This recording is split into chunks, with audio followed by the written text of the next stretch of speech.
Tetapi pada saat penculikan, Becky sempat melakukan perlawanan dan masker yang digunakan oleh Nathan saat itu terlepas dan wajahnya dilihat oleh Becky. Hai guys, terima kasih telah mengklik video ini. Kali ini kita akan membahas kasus yang cukup menggelikan, yaitu seorang kakak tiri yang tega menghabisi adik tirinya sendiri karena nafsu bejatnya yang ingin bercinta dengan pacarnya dan adik tirinya itu sekaligus. Tetapi adik tirinya ini menolak permintaan mereka berdua. Kemudian mereka berdua menculik adik tirinya itu. Namun sebelum kita lanjut, jangan lupa dukung terus channel ini agar kami makin semangat menyajikan kisah-kisah nyata menarik lainnya.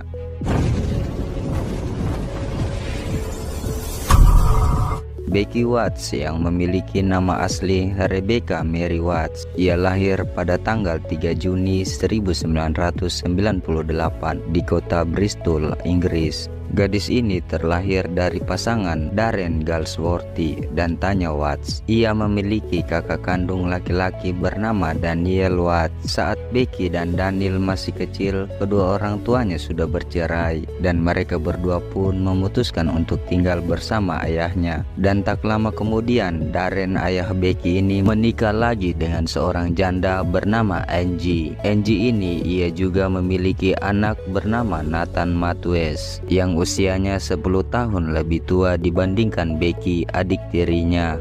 Mereka berlima ini awalnya tinggal bersama di kota Bristol, Inggris. Setelah beberapa tahun mereka bersama, kakak Becky si Daniel memutuskan untuk tinggal bersama ibu kandungnya. Sedangkan Nathan, anak kandung Angie, memutuskan untuk tinggal bersama neneknya karena ia merasa kasih sayang ibu kandungnya telah direbut sama Becky, adik tirinya. Tetapi Nathan Matthews ini masih sering berkunjung ke rumah ibunya di waktu ia berlibur. Apabila kakak tirinya itu datang ke rumah, Becky ini sangat bahagia.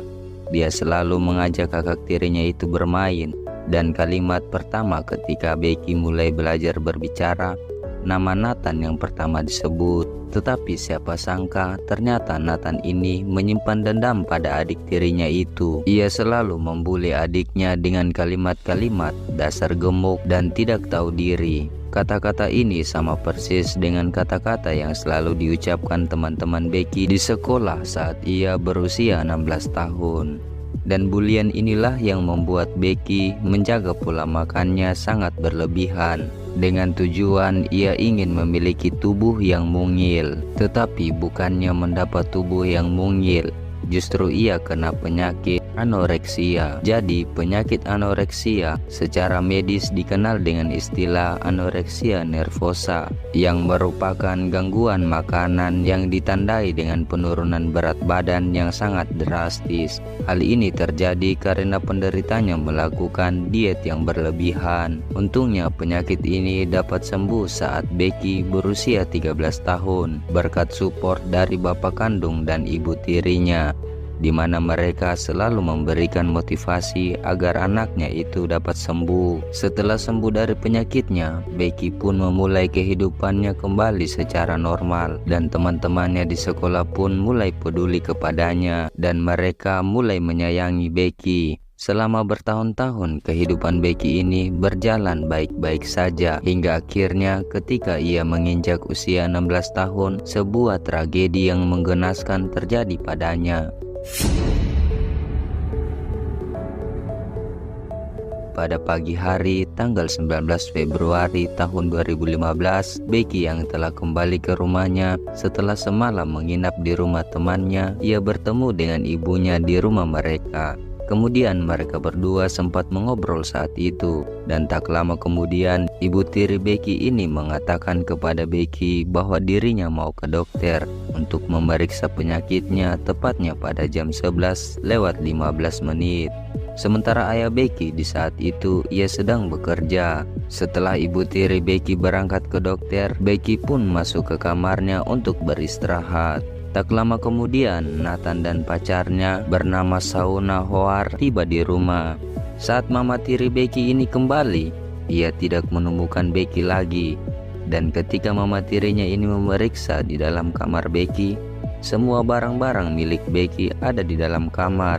seperti ponsel, buku catatan, baju, dan ranselnya yang ia bawa pada saat ia tidur di rumah temannya. Ibunya ini saat itu tidak berpikir yang aneh-aneh. Ia berpikir bahwa Becky pergi lagi di rumah temannya. Setelah semalaman, ayah Becky dan ibu tirinya ini menunggu Becky pulang, tetapi Becky tidak kunjung muncul di rumahnya, hingga kedua orang tuanya menghubungi teman-teman terdekat Becky. Tetapi teman-temannya juga tidak ada yang mengetahui keberadaan Becky. Keesokan harinya, tanggal 20 Februari, tepatnya jam 4 sore, kedua orang tua Becky kemudian melaporkan kejadian ini kepada polisi. Saat itu kejadian ini begitu heboh. Pencarian Becky ini mulai dari teman-temannya memosting foto-foto Becky di media sosial, dan juga disiarkan di televisi akan hilangnya gadis tersebut. Dari tanggal 20 Februari sampai dengan tanggal 23 Februari, polisi ini menyelidiki kasus tersebut, dan untungnya mereka menemukan informasi dari tetangga rumah Becky. Mereka mengatakan bahwa terakhir kali yang masuk ke dalam rumah itu adalah Nathan bersama dengan pacarnya, dan tetangga mereka pun juga mendengar seperti ada suara kekacauan di dalam rumah di hari itu. Sehingga kemudian polisi Bristol Inggris ini memeriksa Nathan dan Shauna. Saat wawancaranya dengan pasangan tersebut,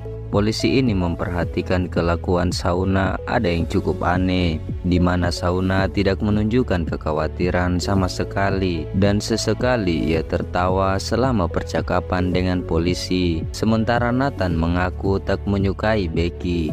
Menurutnya gadis itu manja dan banyak menyita waktu ayah dan ibu tirinya. Keesokan harinya ketika polisi Bristol memeriksa ulang rumah Becky bersama Nathan dan Shauna, polisi ini sambil mengajukan beberapa pertanyaan kepada pasangan remaja tersebut. Dan di hari itu juga mereka menemukan noda darah di pintu kamar Becky, dan di atas cairan merah tersebut mereka menemukan sidik jari yang diduga pelaku atas hilangnya Becky Watts. Setelah tim forensik memeriksa sidik jari tersebut, ternyata sidik jari itu milik Nathan Matthews. Pada tanggal 28 Februari, Nathan dan Shauna kemudian ditangkap sehubungan hilangnya Becky. Tetapi mereka berdua dibebaskan saat itu karena bukti yang polisi temukan belum cukup kuat untuk menyatakan bahwa Nathan dan Shauna adalah pelakunya. Namun polisi Bristol ini tidak berhenti sampai di sini melakukan penyelidikan kasus ini. Pada tanggal 2 Maret, Nathan dan Shauna ditangkap kembali karena berdasarkan CCTV keamanan pasar yang saat diperiksa oleh polisi, mereka melihat Nathan sedang membeli gergaji bundar, sarung tangan, kacamata pelindung,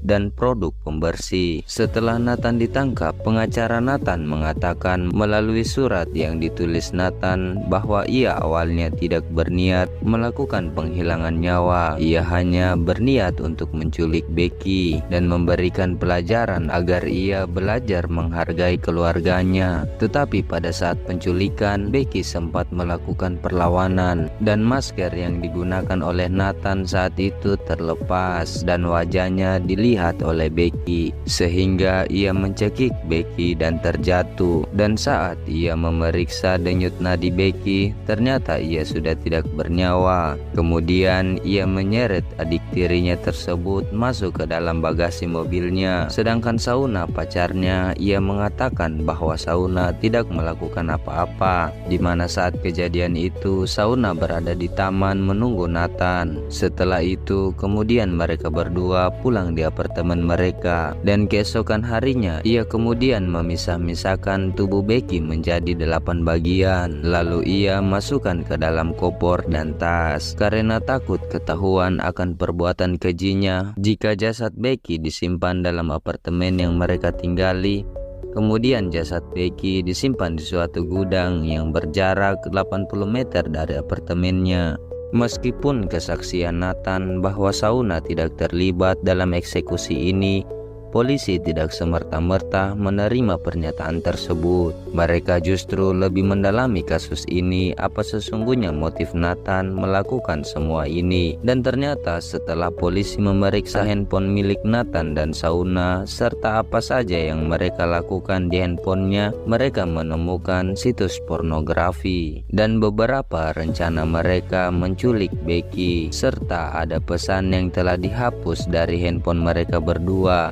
Namun berkat teknologi canggih, polisi-polisi ini berhasil mengembalikan pesan tersebut, dan isi pesannya yaitu Nathan dan Shauna ingin main bertiga, sehingga mereka menculik adik tirinya itu dan dijadikan pemuas nafsu Nathan. Pada tanggal 13 November 2015, Nathan Matthews divonis penjara seumur hidup dengan masa hukuman minimal 33 tahun penjara, sedangkan Shauna Howard dijatuhi hukuman 17 tahun penjara. Dalam pernyataan hukumannya, mereka didakwa melakukan penculikan itu untuk tujuan seksual, di mana Nathan tertarik untuk berhubungan seks dengan gadis remaja yang bertubuh mungil, dan Shauna dibujuk oleh Nathan untuk melakukan hal itu, sehingga ia terlibat dalam kasus ini. Oke guys, terima kasih telah menonton hingga akhir. Semoga kasus ini dapat dipahami, karena kasus ini cukup panjang dan rumit, tetapi kami sudah menyusun kalimatnya sedemikian rupa agar mudah dipahami jalan cerita kasus ini dan mudah dimengerti. Jika ada kasus menarik lainnya untuk dibahas, silakan tulis di kolom komentar. Sekian dan sampai jumpa di video selanjutnya.